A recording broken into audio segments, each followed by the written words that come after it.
So when you have a new song, Just to Be Loved, it's interesting that you address the social media in the song, because also on the opposite side of things, it can be brutal. I've heard from parents whose children take their own lives because they can't compare. Right. And it happens like so often. And I'm surprised because I'm like, that's not real. And I keep trying to tell my kids, that's not real. Right. Here's the picture of me. You've seen me when I wake up in the morning. Is that what I look like? No.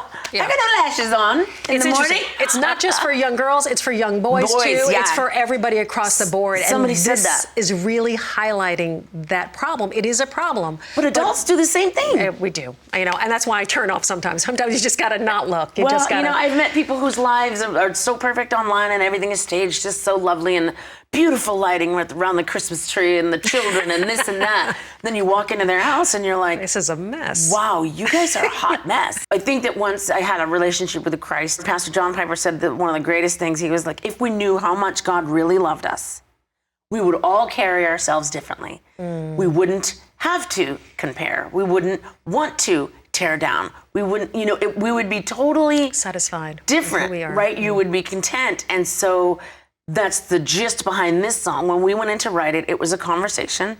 And I was like, oh my gosh, you're not going to believe what I, discovered on my cell phone. What are these kids doing? And someone's like, oh yeah, my daughter knows this person who ended up taking their life because of the pressure online.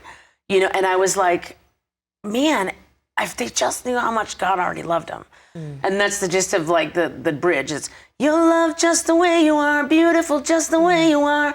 Don't change who you really are, because he didn't make a mistake in the you that he made you to be, like that very core of who you are and what is deep inside of you that makes you who you are.